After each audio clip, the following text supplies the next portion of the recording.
Hello and welcome. I am Eleanor Rose, and today we have the amazing pleasure of speaking with Freya Gallows.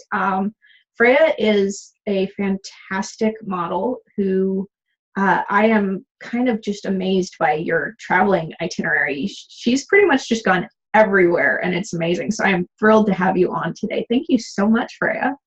Thanks for having me. Yeah. So to get started, I'd like to ask everybody, how did you get started as a model? Kind of one of those domino effect things where a bunch of inconsequential things lined up and then turned into me doing this. So I never really wanted to be a model. I was actually in engineering school at the point where I kind of got roped in.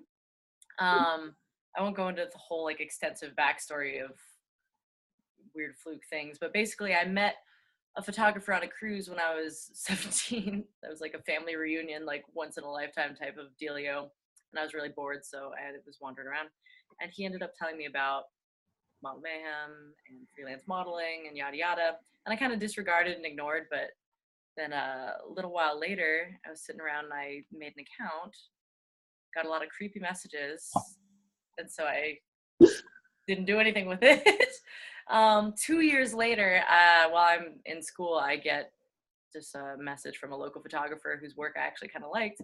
So I spent 2 weeks background checking him and being really paranoid about it. And then finally agreed to go meet and shoot with him. He's like, people do this for a living, right? And they travel, right? And I've been having doubts about the program I was in anyway, and the efficacy of a degree, given that I'm not a very career-minded person.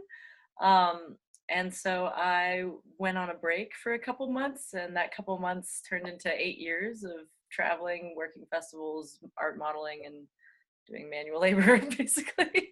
And it's been great. Freaking great. So. Awesome. That's really cool. So how long did it take for you to build up the modeling to be a sustainable source of income? 2 weeks to a month. Seriously? I did 9 shoots a week for my first month. Some of them, in the first couple weeks, it was all pretty much trade, and I just picked out people in the area who I thought would give me the most back. And some of them would give me back, I did a couple of full day trade shoots, and we'd do, several different locations and looks.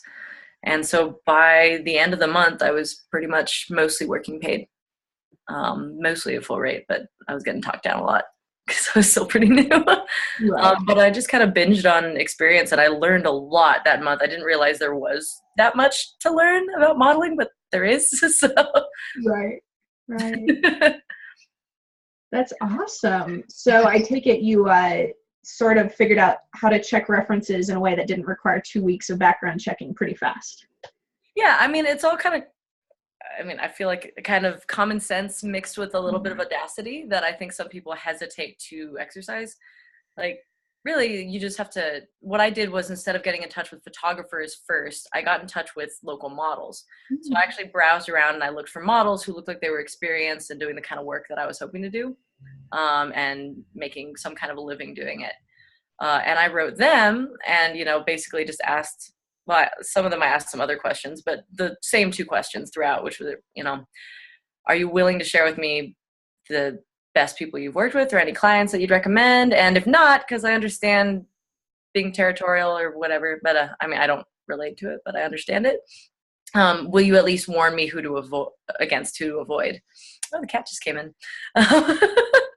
We've had a couple cats photobomb during this. Okay, so he doesn't become an issue, but he's a little heavy-handed in his love. Yeah, so pretty much the main thing that almost every model was willing to answer was who not to work with. Mm-hmm. Almost no one's going to withhold that information, hopefully. Right. So, yeah. Awesome. That sounds like a really good way to do it. Mm-hmm. There were a couple models, too, where I basically asked them if they had any advice that they were willing to divulge, and I ended up learning a lot from them, particularly Kat Love. She sent me a lot of really, really helpful emails early on. Mm-hmm. And I have her to thank for a lot, because I managed to avoid a lot of unpleasant or awkward learning experiences by just her wealth of experience. That is awesome. Um, if you want to like pick up the cat and okay, pet it. It's totally fine. Like I said, they photobombed us a couple times during the summer already. So Yeah, this is weird. This is the first time I've like lived in a house with a pet, like ever. So that's it's not my cat, but okay. Well, yeah. I'm a total cat person, so I'm all over it. Oh, I am too. I'm not like a having pets person because I usually don't stay anywhere longer than 2 weeks. So, Right.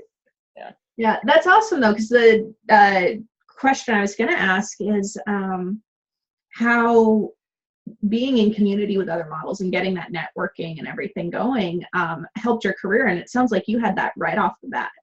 Yeah, I would say that's one of the things I attribute to my, I guess, early success, whatever, however you want to measure that. But directly, there's a direct correlation between Leonard, I'm putting you outside. Get out of here. Oh. Got a hole in the window, so he'll be back, but whatever. Yeah, so I think that was a huge part in keeping me safe and in getting information. And even now, like I've been at this for like 8 years, something like that. 8 years, a little over 8 years. And even now, like some of my closer modeling friends, like we've gotten each other jobs so many times. Like one of my favorite clients, he was going down to LA and I wasn't going to make it. So he's like, well, would you recommend anyone else? Like, you should hire my best friend. And he did. And so, and being able to share information, both in terms of hooking up jobs and hosts and other interesting intel, cheap airline tickets, blah, blah, blah. Also just general modeling specific travel tips and dealing with things tips. And it's been huge. And I'm not a huge community person overall, but having my little network of my home crew modeling wise has been huge. Absolutely. Yeah. I love that you brought up getting each other jobs because I feel like that's always a really great way to both create some really amazing opportunities with fellow models, because when you help them get jobs, they help you get jobs. But also, I found it actually gets the photographers I work with even happier to be working with me. Like they want to hire me more after I recommend another model. Because you'll curate good people to work with. Yeah. There's bajillions of models now. There's too many. I don't you can't keep track of them. So. Yeah. But it's always really neat, when somebody wants to work with me and I'm not available that particular day, to be like, well, if you consider this person, I can really recommend them. Yeah. Yeah. And I feel like that's just such a valuable part of our community. Absolutely. Yeah. Of course, you sort of have to know the model and know that they're not going to make a total ass of themselves, and through that, an ass of you. Yeah, I mean, then that's why, people place value on someone who's good with vouching, because Yeah. I don't just vouch and say that I know somebody if I don't know them, kind of thing. Yeah. And I feel like I'm a relatively good judge of character, but as much as anyone else, I guess. But yeah, and so like I only vouch for someone if I am like confident that they're going to blow the other person's mind. So Awesome. Now, one of the things that I think is really fascinating about how you run your career is you've got this really amazing, I don't even know if work-life balance is the right term, but just balance overall. Like you're doing the modeling and then you're doing all this other stuff. And I find for so many of us, it just turns into like modeling is my job and it's my hobby. I don't have any other hobbies. I don't do anything else. I'm a model. And we like get in this tunnel vision, and it seems like you've just completely escaped that. it makes me so happy that you're asking about this, because I think about this all the time. And yeah. Well, yeah, and that's one thing I was actually thinking about this morning, because a photographer that I'd worked with previously just wrote me asking if I had like retired. He's like, you haven't been, are you still touring? I don't know what you're doing. Because I hadn't been to his city for like a few months or something. But and I think about that with really models putting all their eggs in one basket, and it's a really easy thing to get sucked into. I'd almost liken modeling to an addiction for some people, in the sense that it becomes this thing that's offering diminishing returns in terms of fulfillment or enjoyment or money even. And yet there's a lot of girls who do it not because they like it and not because it's serving them or useful to them, but because they don't know what else to do, because they just spent 10 years not building any other skills or any other interpersonal connections or anything. And I think it's really important not to put all your eggs in one basket. And it's actually really been an asset to my modeling, because a lot of the people who hire me, they like to hire me because we have other mutual shared interests or other mutual shared experiences, or I have like random skill sets. Like I drive heavy machinery. And so a photographer hired me one time to smash a car with a track loader because I knew how to do that. And I got paid to do that, and so a lot of these things come in handy. Everything from like being able to ski to, being able to rock climb has come in handy in terms of like lifestyle type shoots or weird special interest things. The fact that I've worked Burning Man projects has really come in handy with actually getting modeling jobs, and traveling to locations for reasons other than modeling has often yielded weird opportunities to book shoots in places where models don't usually think to go, because I'm already going to this place for another reason. So even if I don't book anything, it's no pressure. So then I look into it and sometimes wind up finding jobs anyway, like, places that you really don't anticipate anyone hiring. Yeah. So, I mean, I've made modeling work for me, I guess, instead of just kind of falling into it and getting sucked into the just industry and interpersonal drama and the just constant egotism that comes behind seeking validation and not quite getting enough and then getting a lot and and kind of basing your worth on that.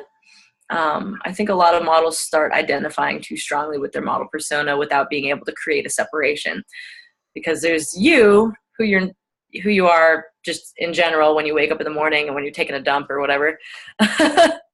And then there's the you that shows up to a shoot and, is in the final product and is, trying to be beguiling and perfect and whatever. And those are two separate things, even if you're not being fake at a shoot, even if it's really you, there is a difference in dynamic and there is a power skew, because there is a client or, if not a client, a photographer who maybe you're trying to please or whatever. And yeah, so I think it's really necessary for model psychological health to be seeking these other experiences and other friends as well, and to not just have to talk about modeling all the time. I have some model friends where if I introduce them to my other friends, they just want to talk about modeling for like 2 hours, and like nobody fucking cares. If they're not in the industry, they don't want to talk about it for 2 hours. Just like, I don't want to listen to someone talk about race cars for 2 hours. So. Yeah.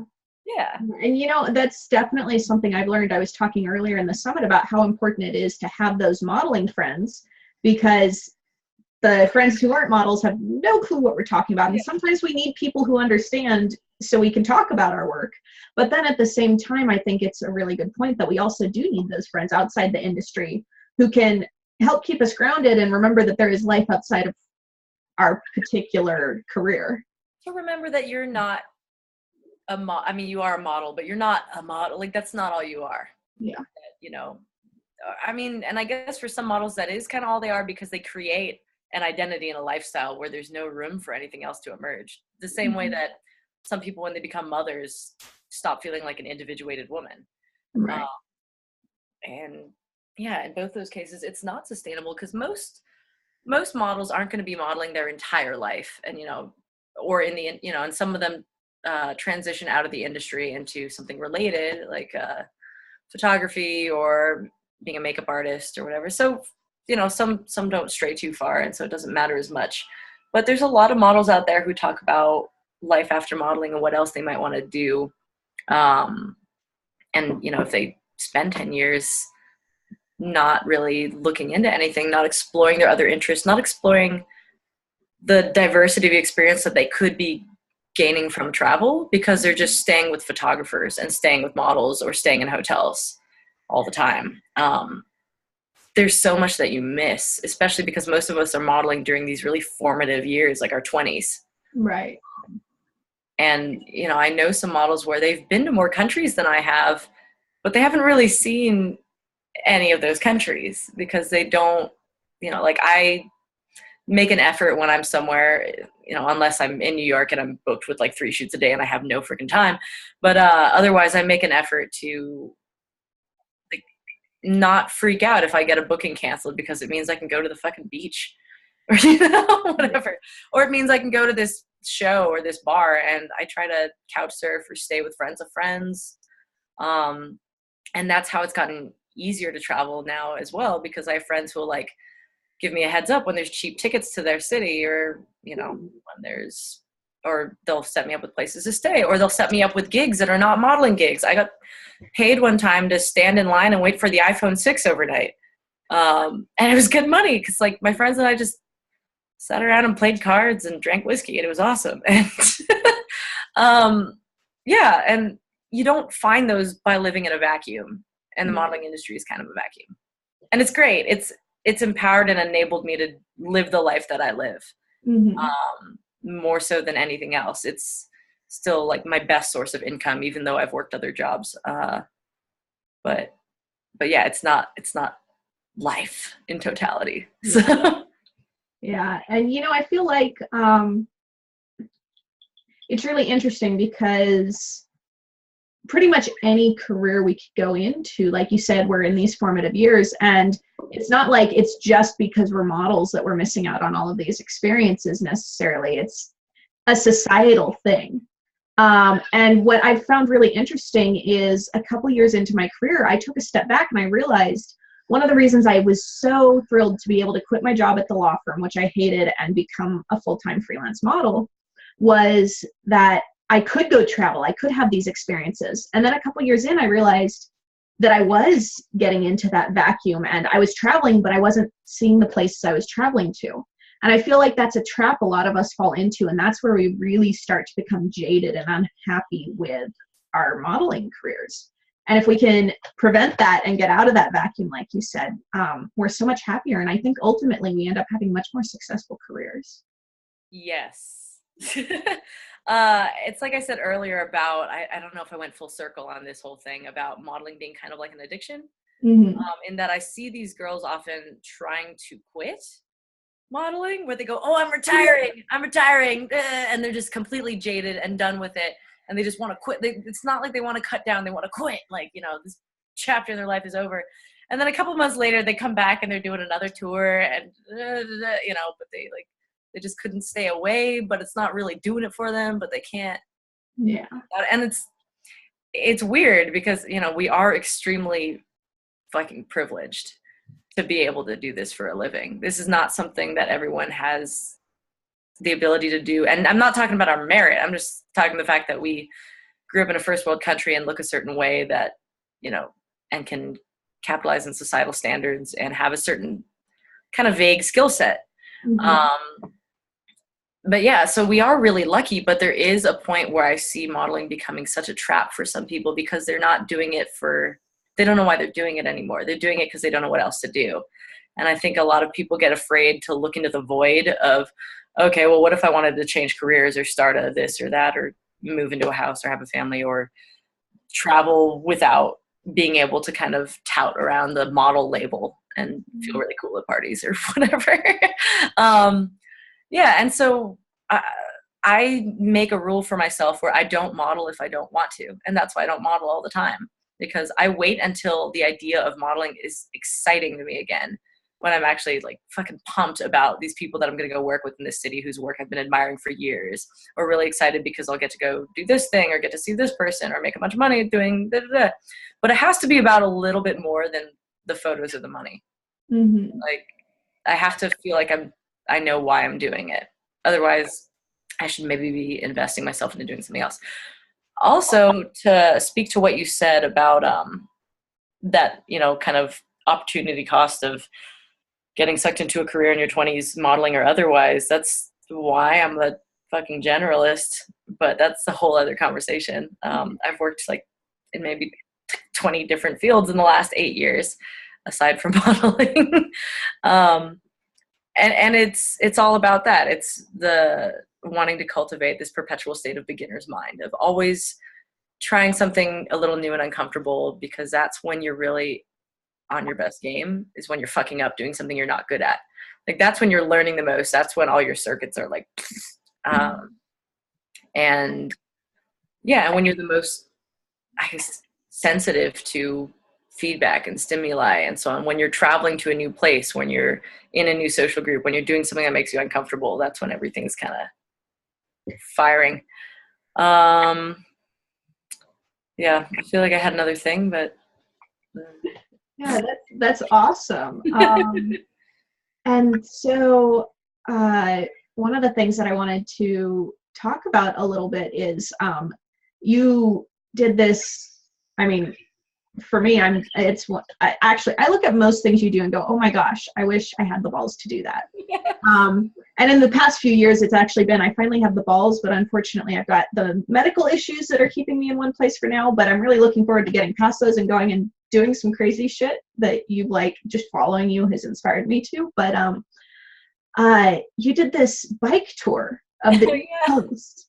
Yes. And you went, and I mean, you did a modeling bike tour, which is so far outside the box and just such an amazing idea. And one of the things that really stuck out for me from that was an image that came out of that tour, where one of the things that I've really loved about you is you've got the body hair as well. And I saw this really beautiful black and white image that most of the focus was on your legs, and you had the leg hair and all of these bruises from the tour. And I was just like, that is so freaking cool. And so I just, like, every step of the way, you're breaking down these stories of what a model has to be or do, or how our tours are supposed to look. And so I'm just wondering, like, how exactly did that bike tour end up happening? How did that even get conceived?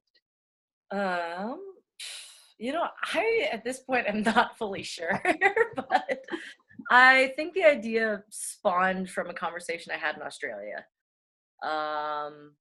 where someone was talking about their friend who had just biked from, you know, like Canada to Chile or something, some sort of bullshit like that. Wow. Something crazy. It took them like 80 years. And my first thought was, man, it's fucking terrifying. I could never do that. I'm not a cyclist. Ugh. And then my second thought was, now you fucking have to. So, and that's kind of how I try to approach life in general. I mean, that's why I moved into a house 2 days ago, because this is like the one thing that really freaks me out, is the domesticity of having my own spice rack.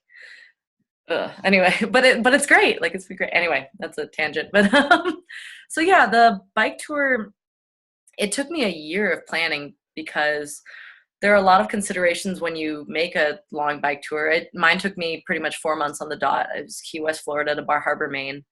And I had no cycling knowledge. I'd never ridden more than like 3 miles in one go before in my life. And I knew nothing about bike repair or bike gear and all the shit that I was going to need and all the shit that I wasn't going to need that people were going to try and sell me anyway. So there's that. And then there's the modeling tour aspect, which also takes a lot of planning in general, whether you're on a bike or not, and coordinating everything and blah, blah, blah. You know about all that. And then making them merge together actually created its own weird problems. Like, for example, when you're biking for 8 hours a day, you're going to get tan lines, like really gnarly tan lines. And so I had to figure out a way to thwart that. And minimize the occurrence of tan lines. So I had to go and like buy white little girl pantyhose and then cut the feet off and put them on my arms so that my arms wouldn't get super dark. So that's amazing. Yeah, and like you get this thing called saddle sores sometimes when you're biking all day, where it basically looks like you've got a fucking rash on your ass. It's not pretty and it's not comfortable. And I had to not have anything like that going on with me whenever I showed up to a shoot, because people are still paying me for my time. Like, I can't show up like looking like fucking garbage just because I've been biking. Like, I was still working and I had to be professional. So yeah, there were a lot of weird considerations like that to take into account. And I got a smartphone for that tour. I'd been a just rampant neo-Luddite, did not own a smartphone despite growing up in the Silicon Valley until that point. But if I was going to be in the middle of nowhere and I had to answer an email or something happened, I needed to be able to get in touch with the appropriate folks. So, Right. but yeah, it took a year of, I don't, it's kind of a blur how that all happened. And the fact that I didn't get killed doing it is also pretty cool. Cause I did get hit by a car that was going like 70 miles an hour. No. And I was fine.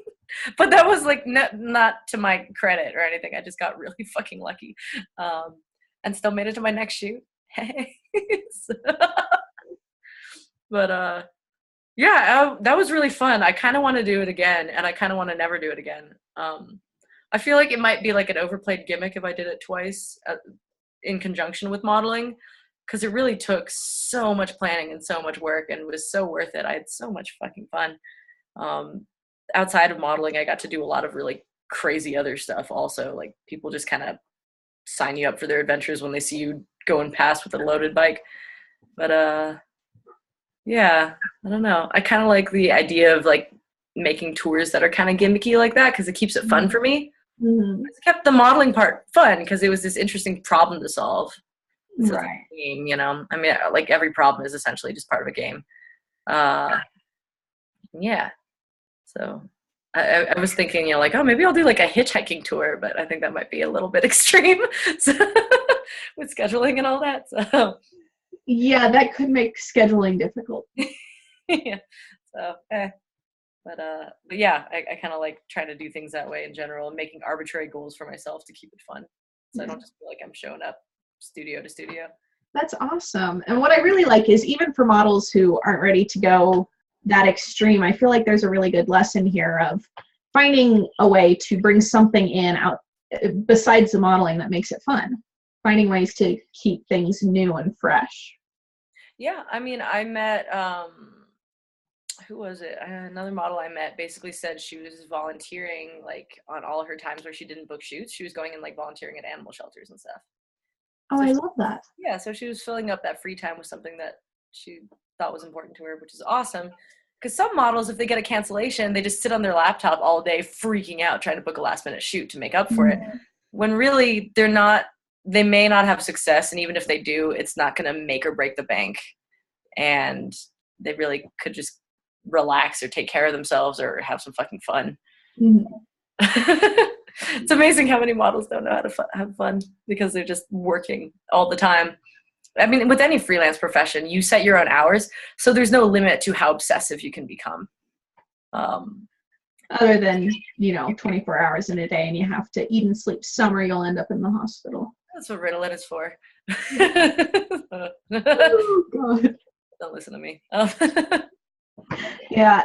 On my recent trips when I've been traveling, I've made sure that I have 2 to 3 days each week that are just for, one day for computer work to deal with whatever I need to, and then 1 to 2 days that are just for relaxing, going and seeing the sights, going to the beach, going on a hike, seeing friends in the area. Instead of, oh, well, I'll book all my shoots and then I'll see if I can fit you in. I'm like, no, this day is to go see my friends. This day, because I finally realized that it's kind of screwed up to prioritize the shoots and then have life be the second priority. Yeah. Because some people travel to model, but I always modeled to travel. Mm-hmm. I modeled because it was a way I could make a decent living while also traveling at the same time. I mean, like through modeling, I can go and party in New Orleans, and that's technically part of a work trip. And I'm actually like coming up on my general financial stats or whatever in going to New Orleans to party with friends.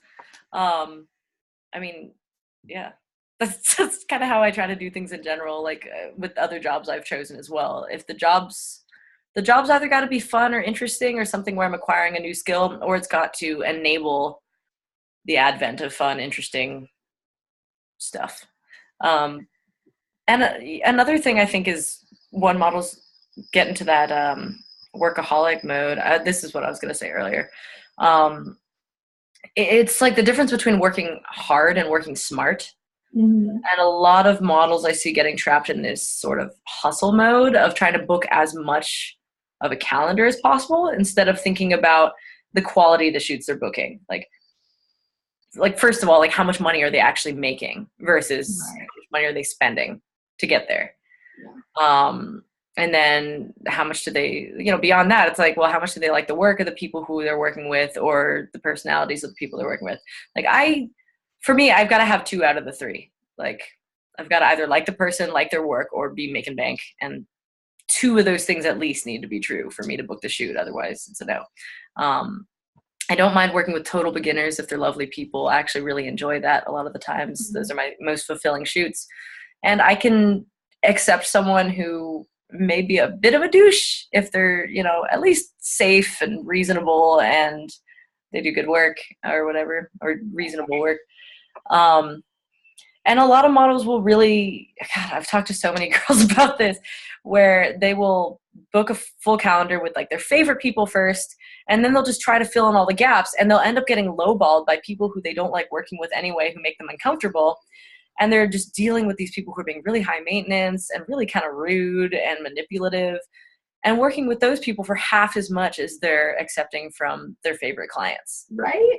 It makes no sense. It's just fucking nuts. And then you spend all this time and money like getting there because, any shoot, there's like the cost of getting there. And sometimes it's not much, but like, you're renting public transit or you're driving a rental car and spending money on fuel, or you're putting aside extra time that you could be spending on anything else. And the emotional labor component of modeling is real. Like you need to not just be going to shoots that are going to drag you down as a person. Like I'll book a really full calendar on occasion. Like I'll go to New York City and book between 2 and 4 shoots a day for like a big block of time, and just essentially catch up on my sleep, like largely on buses. But I've gotten more fussy about who I'm working with. Mm-hmm. Like I don't mind taking a 3-hour bus to get to someone who is a good client who I like. But I'm not going to work with 4 people back to back who drive me insane. Who make body negative comments or, are just kind of like pushing edges of boundaries the whole time. Because that really wears on you and it makes you crazy. And so, that's why I started kind of changing the way I do my business. And I work with fewer people now, but I make about the same amount of money modeling as when I was working twice as much. Yeah. Because I'm smarter about it. And especially in terms of net income, because I'm not trying to get to all these different things. Like I'll have like a couple big shoots instead of several tiny ones. And I'll be a lot happier at the end of it because I'm actually being, kind to myself and choosing who to work with. And, yeah. Yeah, that's awesome. And that was definitely my experience as well when I started really looking at, how I was booking. And when I just stopped negotiating my rates, I was terrified. I thought it would mean I'd lose all this money, and all of a sudden I'm like, whoa, I'm actually making the same amount, shooting less and shooting with better people. And you spend the most time getting dicked around on the internet. Yeah. And I feel like there's this common idea of it's better to have something on your calendar for no matter how low paid it is than nothing at all, and that's total bullshit. Like I'd rather have nothing at all. Let yourself rest, relax, use that time to book a better paying shoot with somebody you like. Yeah, I spend a lot less time booking and doing the online stuff than I used to. It used to be like I'd spend like 40 hours a week trying to book stuff, and I wasn't making more than I am now. Yeah. It's insane. It's, I don't know where I was going with that, but it's nuts, and it's really a trap. And I've talked to so many models who are just afraid of doing that. Like models who've been doing it for a really long time, who are really good at what they do, who have a really good reputation, who are afraid to like really like lay down the law and just do it, like set a hard line on how much they're charging. Right. And I guess the tough thing, I've noticed a divide in the newer generations of models, in that there seems to be like a lot of the older models are the worst at hustling, but they're the best at what they do. Like a lot of the ones who first kind of forged this path when it was the most difficult to forge.